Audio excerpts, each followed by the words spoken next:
Está no ar mais um episódio do Videocast Drafters. Eu sou Karina Sérgio Gomes, repórter do Projeto Draft.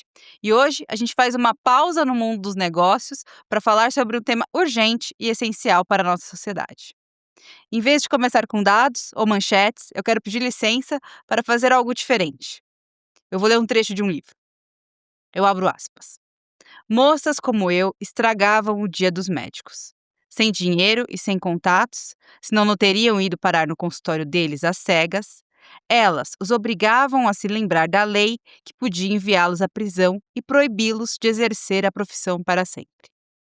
Eles não ousavam dizer a verdade, que não iam pôr tudo a perder por causa dos belos olhos de uma mocinha estúpida o bastante para se deixar engravidar. A menos que eles preferissem, sinceramente, morrer a infringir uma lei que deixava as mulheres morrerem. Mas todos deviam imaginar que, mesmo impedidas de abortar, elas encontrariam um jeito de fazê-lo. E, como de costume, era impossível determinar se o aborto era proibido porque ruim ou se ruim porque proibido. Julgava-se com a lei e não se julgava a lei. Esse depoimento é da escritora francesa Annie Ernaux. Ele faz parte do livro O Acontecimento, em que ela relata a experiência de um aborto clandestino na França nos anos 1960, uma época em que o procedimento ainda era considerado um crime no país. A gente traz esse relato como forma de ilustrar uma realidade que, infelizmente, ainda é vivida por muitas mulheres em diferentes partes do mundo, inclusive no Brasil. Por aqui, a legislação em vigor desde 1940 só permite o aborto em 3 situações: quando há risco à vida da gestante, em casos de estupro ou quando o feto é anencefalo. Mesmo assim, o acesso ao procedimento é cercado de obstáculos, falta de informação, recusas médicas e omissões institucionais. Segundo a Pesquisa Nacional do Aborto, cerca de 500 mil mulheres interrompem a gravidez por ano no Brasil, a maioria em condições clandestinas e muitas vezes inseguras. Agora, o novo projeto de lei, o PL 1904-2024, propõe equiparar o aborto realizado após 22 semanas ao crime de homicídio, mesmo em casos de estupro.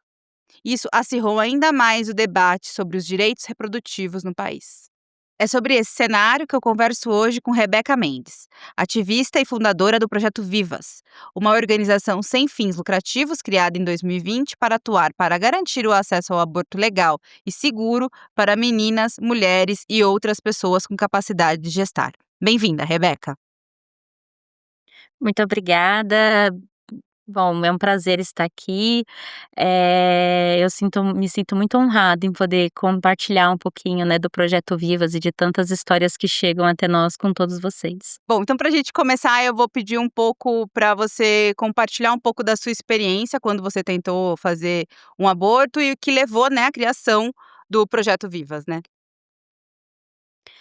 Eu vou aproveitar e vou usar esse mesmo texto da Annie Ernaux, né, porque o médico vai falar para ela que não soube se cuidar, né, ou que mulheres engravidam porque querem, né. E aí, trazendo muito pelo meu contexto, eu era uma mulher, até então, vinha com o mesmo anticoncepcional desde o nascimento do meu segundo filho, e eu nunca tive a opção de escolha. Só que em um determinado momento da minha vida eu vi que aquele método contraceptivo já não fazia mais tanto sentido pra mim, né, estava trazendo algumas questões ali físicas para o meu corpo que eu não queria mais vivenciar, né. E aí eu fui atrás de colocar um DIU, porque era a primeira vez que eu estava me colocando ali como uma pessoa que queria usar um método contraceptivo diferente e achei que seria fácil, né. Então é muito engraçado quando falar engravida porque quer, né, como se o acesso aos contraceptivos e mesmo quando acessa aos contraceptivos, eles não têm uma margem de falha, né. Só para fugir um pouquinho, no Projeto Vivas a gente tem mulheres que chegam grávidas depois de uma laqueadura, né. Então assim, é complexo, né, falar dessa forma, mas é o que a gente escuta, né. Então, ali em 2017 eu resolvi trocar meu método contraceptivo, eu queria colocar um DIU, como eu nunca tive aquela experiência de escolher o método contraceptivo, achei que seria fácil, muito pelo contrário, fui até o posto, né, que era referência, o UBS ali de referência da minha casa, da minha região, disse que queria colocar o DIU, foi marcado consulta com a ginecologista, que levou meses para acontecer. Quando ela acontece, eu falo: "Bom, opa, agora então eu vou conseguir colocar meu contraceptivo, né, e vou viver". Não, ela nem olha na minha cara, ela anota assim, fala: "Ah, tá bom, você quer", e eu falo: "Eu não tô usando nada, eu parei, né". "Tá bom, você quer colocar o DIU? Então você vai ter que ir no planejamento familiar, você vai ter que fazer isso, você vai ter que fazer aquilo e não sei o quê, vai fazer exames". Bom, e aí eu saio dali sem nada, sem nenhum tipo de cuidado, né, muito pelo contrário, que eu fui colocada ali só de burocracia atrás de burocracia, né. O exame demorou para ser marcado, quando consegui marcar não pude fazer o exame, precisou ser remarcado, e assim eu fui vivendo, né. Planejamento familiar também nunca tinha vaga, então assim, né, eu vivi nesse limbo. Eu estava também num processo de separação, e acontece uma relação desprotegida e eu acabo engravidando. Eu também, e aí só pra lembrar aqui, porque as pessoas vão falar assim: "Ah, mas e a tabelinha?". Eu vinha de um anticoncepcional onde eu não menstruava, assim, há mais de uma década. Então eu estava toda desregulada, então assim, sabe, foram diversos fatores, né. E aí eu acabo engravidando, e acho que desde o primeiro momento eu sabia que eu não queria levar aquela gestação adiante. Eu era uma mãe solo de 2 filhos que eu criava sozinha, eu fazia faculdade na época, eu estava na metade do curso, eu tinha um trabalho temporário que ele ia se encerrar em fevereiro e naquela época ali era novembro, então eu sabia que ia muito um futuro muito próximo eu ficaria desempregada. Então assim, eu sabia que não haveria condições, né. Tanto de financeiras, questões estruturais, também quanto psicológicas, né. Eu esperei meus filhos crescerem para poder fazer faculdade, né. Eu tinha que me desdobrar para conseguir fazer faculdade, né. Não tinha uma rede de apoio. Então, assim, eu sabia que levar aquela gestação adiante era o final dos meus sonhos, dos meus projetos. Não só meus, como também dos meus filhos. E aí, por um acaso do destino, que eu vou chamar assim, eu conheço a professora Débora Diniz, que ela é uma das maiores vozes, né, na luta pela descriminalização do aborto no Brasil.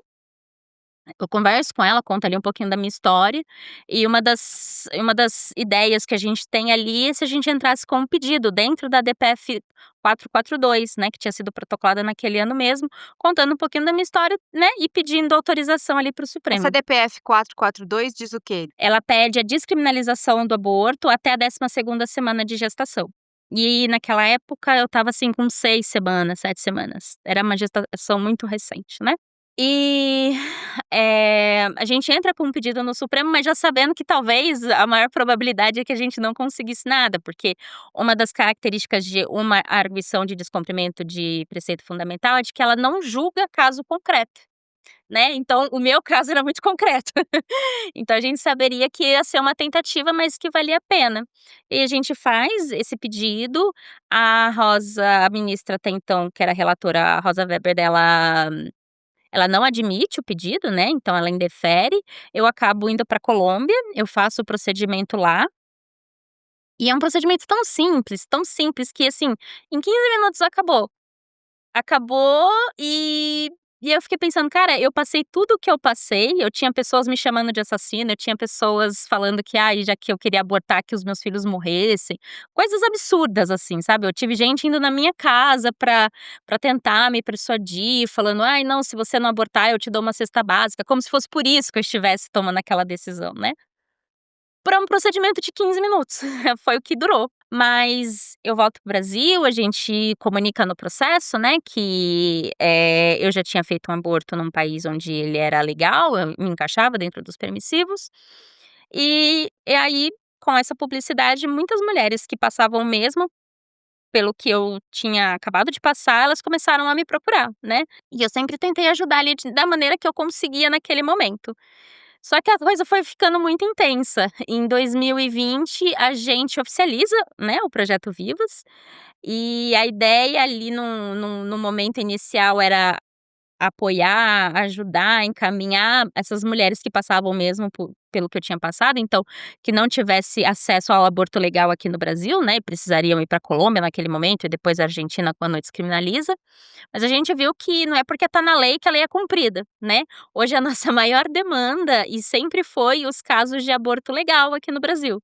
São os casos que têm mais dificuldade das mulheres, das meninas ou quem precisa de acessar os cuidados. Então, basicamente, foi assim que surgiu o Projeto Vivas e como ele se conecta com a minha história. Então eu queria que você esclarecesse, assim, algumas informações básicas que a gente precisa saber, né, que as mulheres precisam saber, quando elas têm realmente direito ao aborto e o quanto mais simples é do que elas imaginam. Sim, a gente vê que a maior questão das mulheres que chegam é de não saberem que elas foram vítimas de violência sexual. Por quê? No nosso vivido, né, como mulher, o que que a gente aprende, né, o que que é uma violência sexual? O cara é um homem que te pega na rua, força o sexo à noite, né, aquela coisa escondida e que te deixa marcas. É isso que o imaginário popular tem de que é isso que é violência sexual, apenas isso. Então a gente tem um cuidado muito grande de fazer uma escuta, né, muito atenta, né, a todas que chegam. E aí uma das perguntas que a gente faz é assim: "Você foi vítima de violência sexual?" Muitas vão falar assim: "Não fui". E aí a segunda pergunta que a gente faz é se ela estava sob efeito de álcool ou drogas. E aí muitas respondem sim. E aí desconhece, sim, da grande maioria de que existem outras formas de violência sexual. Existe o estupro marital, existe violação sexual mediante fraude, então, por exemplo, quando o parceiro retira o preservativo, quando o parceiro ele faz, algum ato no sexo que não é consentido, não tem o seu consentimento, né. Por exemplo, sobre o caso de uso de bebidas alcoólicas, né, drogas, medicamentos, então tem lá o artigo 217-A do Código Penal que vai falar sobre estupro de vulnerável, que também é o que acontece é o mesmo artigo que fala sobre que estupro de vulnerável é o estupro presumido, também das meninas com menos de 14 anos, né. Então assim, foge do nosso conhecimento. E a gente vê que a maior dificuldade inicial é essa, é de se entender de que aquela relação ela pode sim ter sido vítima de violência sexual. E aí quando a gente consegue ter essa conversa, né, consegue encaminhar, e aí vem muitas dúvidas. Eu preciso denunciar? Muitas é o parceiro. Muitas sofrem violência dentro do casamento, né. Ou muitas a situação é de que, assim, a pessoa que é violenta é um irmão, é um padrasto, é o pai, é o avô. Então tem questões, assim, também que as colocam, mas eu não quero denunciar, porque eu sei que se eu denuncio, a situação dentro da minha família vai ter um desfecho muito ruim, né. E aí a gente fala: "Não precisa denunciar", que a gente, né, um serviço de aborto ele tem que se focar na sua necessidade de cuidado em saúde. Essas questões de BO, de denúncia, seja lá o que for, de reparação na justiça, no judiciário, isso é em outro momento, em outro lugar, não pode ser no serviço de aborto legal. Então, um serviço de aborto legal que obrigam as mulheres a fazerem boletins de ocorrência, porque isso acontece, elas vão bater lá no serviço e a equipe vai falar assim: "Vai fazer o boletim antes". E aí, o que que a gente fala? Não precisa de boletim de ocorrência, se a equipe, obrigar, você não precisa fazer, né. Muitas também perguntam: "Como é que eu vou provar isso que aconteceu comigo?", né, "Como é que eu provo?". E aí a gente fala, o que vale, né, nessa situação para você acessar o aborto legal é a sua história. É você como vítima testemunhar o que você viveu, então a sua história basta, né. Porque é isso, muitas não deixam marcas, muitas, eu já tive mulheres que chegaram que elas foram vítimas de Boa Noite Cinderela, que elas nem sabiam que elas tinham sido estupradas. E elas só sabem que alguma coisa acontece porque ela aparece grávida, e ela não sabe explicar, né, mas ela sabe que um determinado dia alguma coisa estranha aconteceu. Então é muito complexo, né, mas o que a gente sempre fala que a sua palavra basta, a gente passa também outras informações do que não se deve, né, a equipe médica não deve fazer, a equipe de cuidados ali, que é uma equipe multidisciplinar, pode fazer. E um grande problema para acessar os serviços de aborto legal, por exemplo, e aí seja ele em qual permissivo for, né, estupro, risco à vida ou anencefalia, é a falta de serviços de aborto legal no Brasil. né. A gente tem aí um país de um tamanho continental, com mais de 5.000 municípios e apenas 4% deles têm um hospital que é registrado no Ministério da Saúde como um hospital que oferta esse serviço. O que a gente sabe que também não é real, porque muitos estão lá apenas cadastrados e quando a gente encaminha a mulher, eles falam: "Aqui a gente não faz isso". Então é um número muito menor. Então, para todas as mulheres que vivem aí no Brasil, a quantidade de serviços de aborto legal, ela é irrisória, ela é insuficiente. Além de informação e dar informação para as pessoas que chegam até você, recentemente você é uma das fontes do podcast Sala de Espera, que foi publicado pela Rádio Novelo.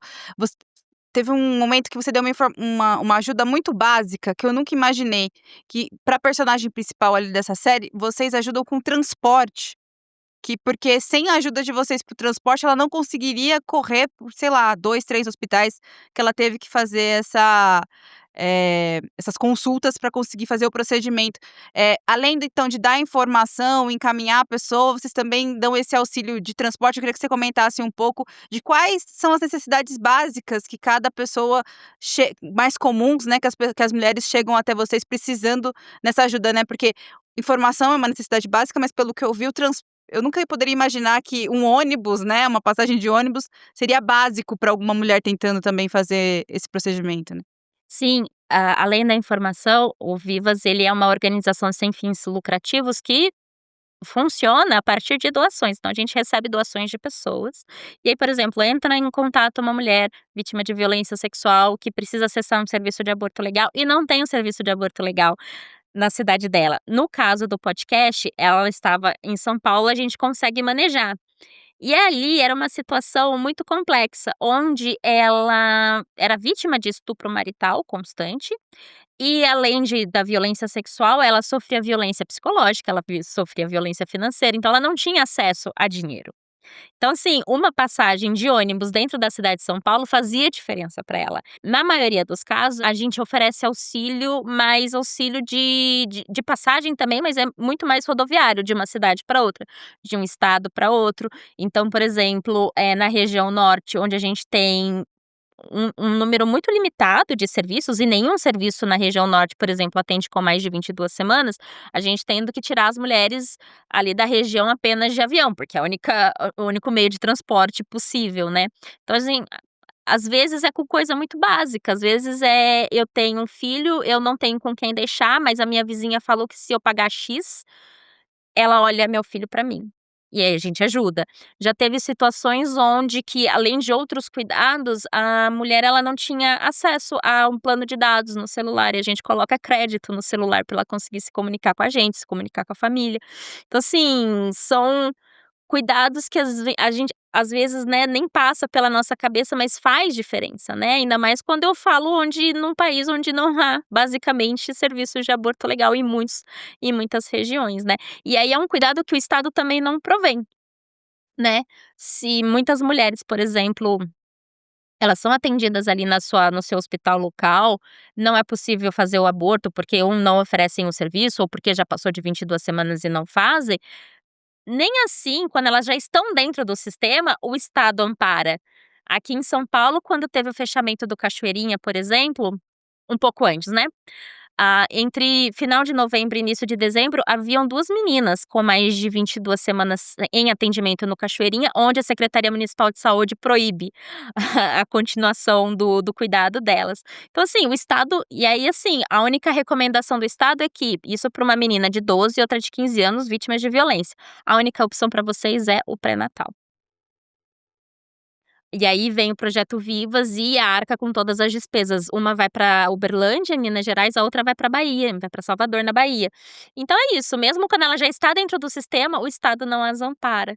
Imagine as que nem chegaram no sistema ainda. Então, assim, são inúmeros cuidados que às vezes, assim, passam-se despercebidos, mas que fazem a diferença em quem precisa acessar os serviços de aborto legal aqui. Bom, só para a gente reforçar, o hospital que a gente estava falando que interrompeu o procedimento ao aborto legal, que antes não tinha um tempo determinado, como 22 semanas, é o Hospital Vila Nova Cachoeirinha, localizado na zona norte de São Paulo, e que teve o serviço de aborto legal suspenso pela prefeitura em 2023, né, só pra gente conferir os dados Exatamente. certinho. Bom, Rebeca, em maio de 2024, o deputado federal Sóstenes Cavalcante, do PL Rio de Janeiro, apresentou na Câmara dos Deputados o projeto-lei 1904/2024, que propõe alterar o Código Penal para equiparar o aborto realizado após 22 semanas de gestação ao crime de homicídio simples, com pena de até 20 anos de prisão, mesmo nos casos em que a gravidez resulta de um estupro. Como você avalia essa proposta do ponto de vista dos direitos humanos e reprodutivos?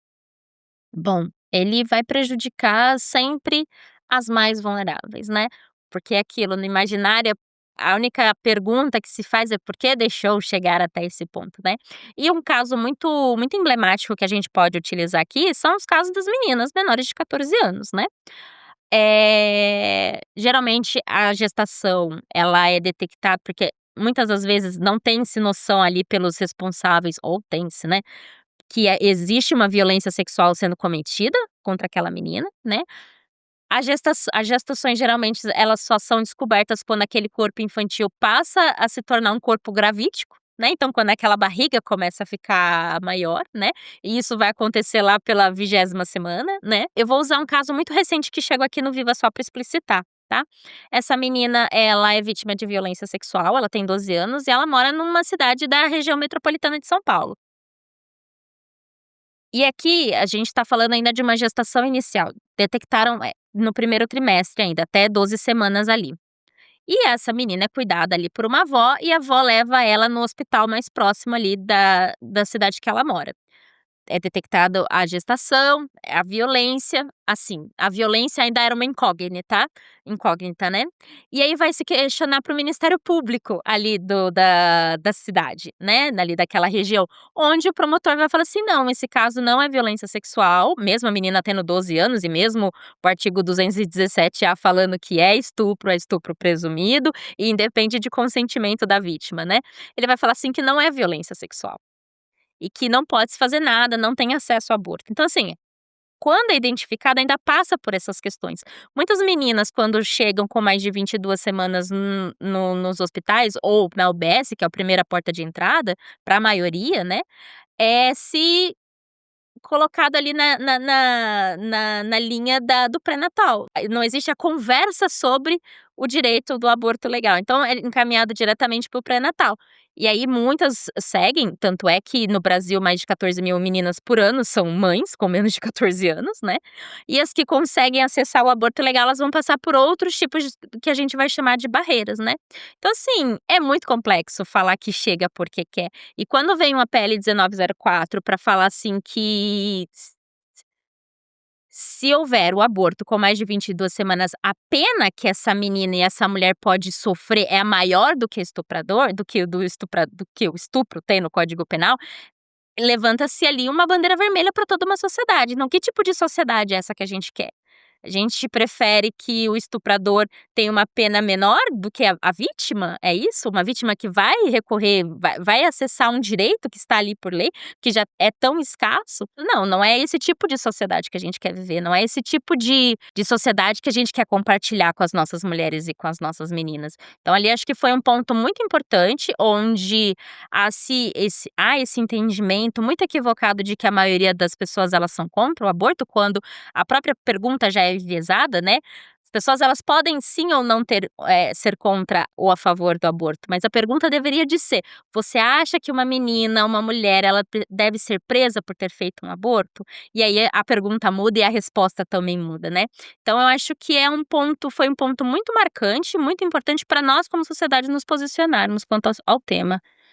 Desde 2020, vocês realizaram 6.000 atendimentos, mas só em 2024, segundo dados de vocês, foram 4.000 atendimentos, ou seja, né, a maior parte dos atendimentos que vocês, realizaram foi o ano passado. Como é que você vê esse salto no número de pedidos de ajuda e por que que esse boom aconteceu o ano passado? Tem algum fator que para vocês acendeu um alerta desse número de acessos à rede de vocês? Na verdade, o que a gente começou a perceber é que quanto mais o Viva se expõe na mídia, mais pessoas têm acesso, né, à informação de que há uma organização que possa talvez ajudá-las, né. E assim, 2024 foi um ano muito emblemático, né, nós tivemos o fechamento do Cachoeirinha no final de 2023, né, em 20 de dezembro de 2023, né, onde a gente vai ali denunciar firmemente, a gente vira o ano, não tem nem recesso, a gente vira o ano brigando, né, contra o fechamento, a gente denuncia muito. Em 2024 também, se eu não me engano, em março, se não me falha a memória, a gente teve também um ataque do Conselho, Federal de Medicina, né, proibindo a indução de assistolia fetal, que é um procedimento necessário para os abortos com mais de 22 semanas. Então o CFM ele proibiu os médicos de fazerem esse procedimento, e aí a gente continua brigando, a gente continua lutando, a gente continuou denunciando, né, depois veio o ataque do PL 1904, né, e a gente lá firmemente, a campanha Criança Não é Mãe também tem uma potência gigantesca nesse momento, e o aborto acho que foi um grande assunto em 2024, né. Então a gente acabou tendo uma exposição enorme, a gente conseguiu furar a bolha, né, de quem já é a favor, de quem é militante, e chegou realmente em quem precisa. O aborto na América Latina é legalizado apenas, em 4 países, né, é Uruguai, Argentina, Colômbia e México. Qual que é o papel dessa rede feminista na América Latina, tem desempenhado, da atuação do Vivas, né? Como é que vocês se articulam com outros projetos? Muito especificamente Argentina e Colômbia, né, porque o Uruguai, apesar de ter o aborto descriminalizado até a 12ª semana, ele vai se limitar às uruguaias, né, ou aos residentes. Então você tem que ter uma residência mínima de 2 anos ali para ter acesso, então não é uma possibilidade pra gente. Mas a Argentina e a Colômbia, elas se tornam, assim, dois países onde a descriminalização do aborto ela favorece a nossa luta aqui no Brasil. Tanto a luta, né, e tô falando aqui do lado do militante, mas também quanto o próprio acesso. Então a gente tem hoje muitas mulheres que não se encaixam ali dentro dos permissivos e que elas recorrem pra Argentina, que é muito mais fácil, tem uma entrada muito mais fácil, né, do que a Colômbia no Brasil e muito mais barata, né, para ter acesso ao aborto legal. E a Colômbia também acaba sendo um forte aliado e um forte parceiro comparativo, né, de que eles saem de uma legislação onde nenhum caso de aborto era legal lá. E aí vem 2006, onde eles vão implementar os permissivos, né, muito parecidos com o nosso, mas, por exemplo, o risco à vida, lá eles não entendem o risco à vida, como nós aqui entendemos na nossa legislação, lá eles vão falar sobre risco à saúde, e aí risco à saúde é muito mais amplo, né, que até então onde eu encaixo, ali no permissivo que eu me encaixo para acessar o aborto ali na Colômbia.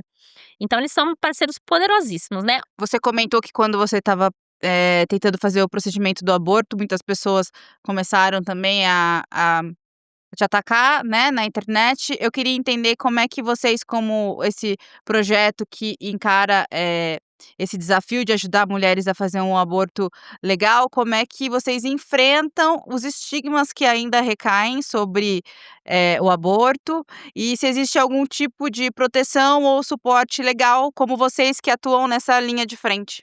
Eu acho que um dos nossos objetivos também, enquanto nós garantimos o acesso, é trabalhar nesse estigma, né, com que o aborto ele carrega, né, que a gente vai chamar, né, a gente luta pela despenalização, né, penal na lei, e também a despenalização social do aborto, né.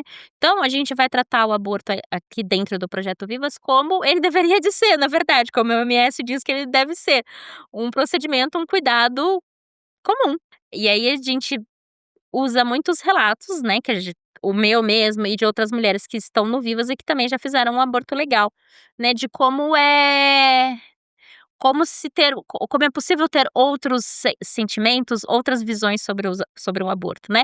Muitas chegam precisando de um aborto, querendo fazer um aborto, mas ainda com muito estigma social, né, do que as pessoas vão pensar de mim, mas de como eu mesma me verei, né, depois ou durante o procedimento, né.